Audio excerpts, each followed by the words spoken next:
Friends हम discuss कर रहे थे अल-गज़ाली का पॉलिटिकल थॉट, ये उसका पार्ट 5 है कि हम देखेंगे the state according to Al-Ghazali. State according to Al-Ghazali को अंडरस्टैंड करेंगे कि गज़ाली के मुताबिक स्टेट कैसी होनी चाहिए। तो हमें पता चलेगा कि अल-गज़ाली बात करते हैं कैलिफेट की। अमीर तो उनका है ही सही रूलर ना, कैलिफेट या खिलाफा की बात करते हैं कि कैलिफेट होनी चाहिए और उसमें जो सुप्रीम अथॉरिटी है वो अल्लाह ताला के पास होनी चाहिए। सुप्रीम अथॉरिटी जो है वो बिलोंग्स टू अल्लाह अलमाइटी, ठीक है, वो होनी चाहिए। और उसके जो डिवाइन लॉज हैं, ठीक है, जो डिवाइन लॉज हैं जो अल्लाह ताला ने कानून बनाए हैं उसको इम्प्लीमेंट करना चाहिए। और जो खलीफा है उसके लिए वो ज़रूरी है कि मुस्लिम के जो रिलीजियस, सोशल और पॉलिटिकल राइट्स हैं उनको प्रोटेक्ट करें। द रूलर मस्ट या खलीफा या खिलाफा प्रोटेक्ट करे कि मुस्लिम के जो रिलीजियस, सोशल और पॉलिटिकल जो राइट्स हैं उनको वो प्रोटेक्ट करें, ठीक है, और एक्सटर्नल इन्वेजन से भी बचाए, इंटरनल कॉन्स्पिरेसी से भी बचाए, ठीक है।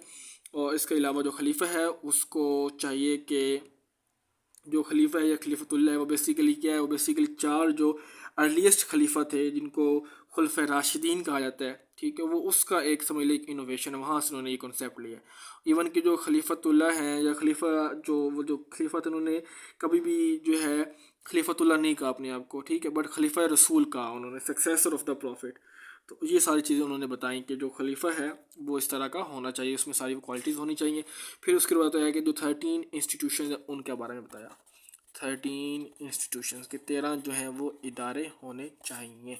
अब उसमें क्या है, पहला आपका है खलीफा, ठीक है, खलीफा जो रूलर होगा, अमीर होगा। दूसरा उन्होंने बताया कि डेलीगेटेड असिस्टेंट, मुआविन अत-तफीद, डेलीगेटेड असिस्टेंट होगा। उसके बाद उन्होंने बताया कि एग्जेक्टिव असिस्टेंट होगा, एग्जेक्टिव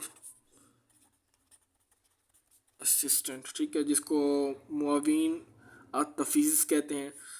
उसके बाद उन्होंने कहा कि गवर्नर्स होंगे, ठीक है, इसको वुला का नाम दिया गया। उसके अलावा अमीर ऑफ जिहाद, अमीर ऑफ जिहाद होंगे लोग। उसके अलावा होमलैंड सिक्योरिटी, ठीक है, इंटीरियर सिक्योरिटी कह लें आप, इंटीरियर सिक्योरिटी का इंस्टीट्यूशन होगा उसको सिक्योर करेगा। उसके अलावा फॉरेन अफेयर्स, उसके अलावा industry, 7, 8, 9 judiciary, 10 state departments, state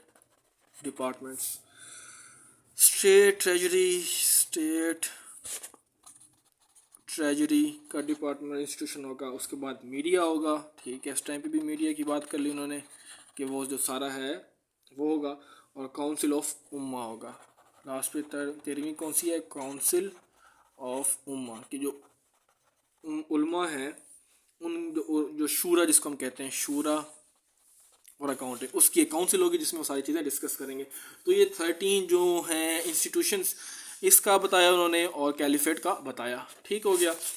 next अगर हम देखते हैं तो फिर क्या है, इनका लेगेसी है हमारे पास। लेगेसी में अगर हम देखें तो हमें पता चलेगा कि अल-गज़ाली जो है वो 55 ईयर्स की एज में उनकी डेथ हुई है, ठीक है, उनकी एज 55 ईयर्स थी अकॉर्डिंग टू हिजरा कैलेंडर।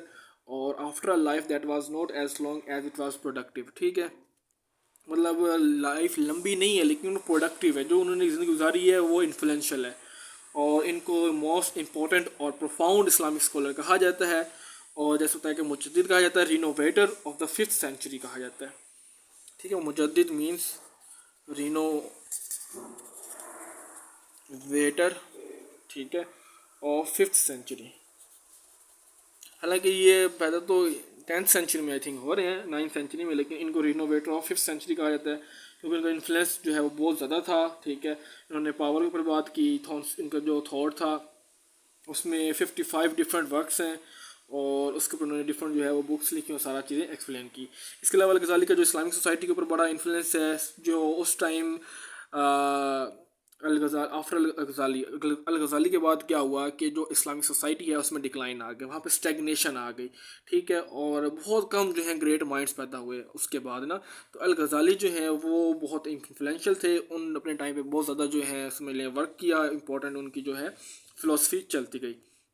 अगर हम इसको समराइज़ करें तो हम कहेंगे कि इन्होंने प्रिंसिपल ऑफ फेयर बताया, प्रिंसिपल ऑफ फेयर उसको रीइंस्टेटेड किया, उसको बताया कि बेसिकली आपने क्या करना है, थिंकिंग रिलीजियस थिंकिंग के अंदर अपने डरना कि अल्लाह ताला से डरना है आपने, ठीक है, कि वो जो है अल्लाह ताला आप क्रिएटर हैं और वो आपकी लाइफ के सेंटर हैं, आपकी लाइफ जो अल्लाह ताला के लिए होनी चाहिए, ठीक है, और जो आप हैं, आपकी जो ह्यूमन अफेयर्स हैं उसको किस तरह होना चाहिए। प्रिंसिपल ऑफ लव बताया कि सुप्रीमेसी किस तरह होनी चाहिए अल्लाह ताला की, और सूफीज़ के बारे में उन्होंने बताया क्योंकि खुद बहुत बड़े सूफ़ी थे ना उस हिसाब से। इसके अलावा उन्होंने लॉजिक और फिलोसफी के प्रिंसिपल्स भी बताए, ठीक है, ठीक है, डिस्पाइट हिज अटैक ऑन दूस सब्जेक्ट्स, ठीक है, और उन्होंने फ़िक और कलाम के डिसिप्लिन में बताया। इसके अलावा शरिया और मिस्टिसिज्म, यहाँ पे लिख लेते हैं लॉजिक के प्रिंसिपल्स बताएं, ठीक है। इसके अलावा शरिया, राइटिंग ख़राब हो गई है, और सूफ़ी मिस्टिसिज्म इनको रिकनसाइल किया, ठीक है, और सूफ़ी ब्रदरहुड उनको इनक्रीज़ किया। उसके अलावा सुन्नी इस्लाम को उन्होंने बताया, सुन्नत इस्लाम को उन्होंने उसके ऊपर इसको डिफ़ाइन किया, और जो उस टाइम की जो फ़िलासफ़ी थी ना, फ़िलासफ़ी और जो शियाइज़म था उसके अगेंस्ट इसको डिफेंड किया, क्योंकि ये काफ़ी ज़्यादा इस चीज़ को मतलब नेगेटिव कर रहे थे, तो इसके ऊपर अल-गज़ाली ने काम किया। और इसके अलावा उन्होंने फ़िलासफ़ी को बताया कि फ़िलासफ़ी के ऊपर और नेचुरल साइंसेस हैं उसके ऊपर उन्होंने एक्सप्लेनेशन दी। तो अब इस हिसाब से देखेंगे अल-गज़ाली का जो इन्फ्लुएंस है वो सिर्फ इस्लामिक वर्ल्ड में नहीं है बल्कि ओवरऑल पूरे वर्ल्ड के अंदर है। क्रिश्चियन के अंदर भी आपको नज़र आता है, यूरोप के अंदर भी नज़र आता है, ईस्ट और वेस्ट दोनों में इनकी जो है वो पजीराई हुई, इनको अप्रिशिएट किया गया। इनके जो वर्क है मैथमेटिक्स के ऊपर, एस्ट्रोनॉमी के ऊपर, नेचुरल साइंस के ऊपर, science, chemistry, medicine etcetera etcetera, काफ़ी ज़्यादा इन्होंने ट्रांसलेट किया था इनको लैटिन के अंदर। तो इस हिसाब से जो रिलीजियस फ़िलासफ़ी है इसके अंदर इसको काफ़ी ज़्यादा जो है इम्पोर्टेंस मिली है।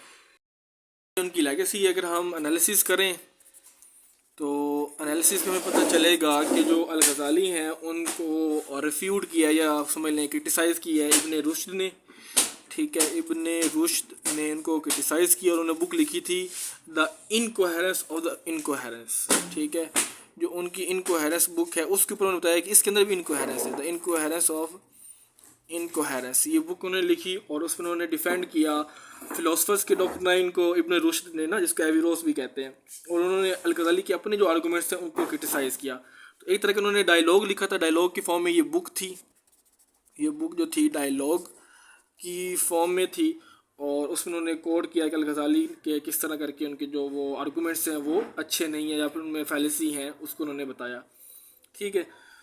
तो ये सारा इसके अंदर आ जाता है, ठीक है, और ये इसके अंदर अब कंक्लूजन पे अब आएँ तो इसमें हमारे पास क्या आएगा।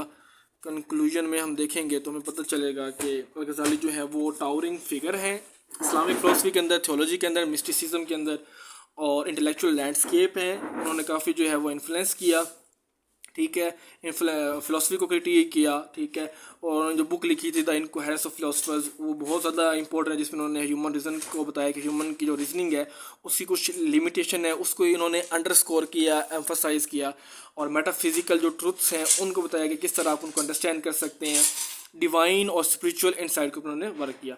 तो इस तरह करके जो है ये जो अल-गज़ाली हैं उन्होंने बुक लिखी the revival of religious science, ठीक है, जिसमें उन्होंने स्पिरिचुअल और जो स्कॉलरली जो गैप है उसको ख़त्म करने की कोशिश की, और मिस्टिसिज्म जो सूफीज़म है उसको प्रमोट किया, ठीक है, और उन्होंने रीज़न और फेथ को रिकनसाइल किया, और इस्लामिक थियोलॉजी जो है उसकी इंटेग्रिटी को सेफ गार्ड किया, ठीक है, इस्लाम को उन्होंने जो है उसको डिफेंड किया, और इस हिसाब से उनकी जो लेगेसी है और कम्प्लेक्सिटी है और उनकी जो स्कॉलरशिप, उनकी जो नॉलेज की डेप्थ है वो बहुत ज़्यादा है। तो अल-गज़ाली जो है इनको जो है बहुत ज़्यादा इम्पोर्टेंस मिलती है इस्लामिक थॉट के अंदर। तो ये सारा अल-गज़ाली का कॉन्सेप्ट था फ्रेंड्स, नॉलेज के हवाले से, स्पिरिचुअलिटी के हवाले से। आपको वीडियो अच्छी लगे तो आप इसको लाइक कर दें, शेयर कर दें, सब्सक्राइब कर दें। मिलते हैं नेक्स्ट वीडियो में, टिल देन अल्लाह हाफिज़।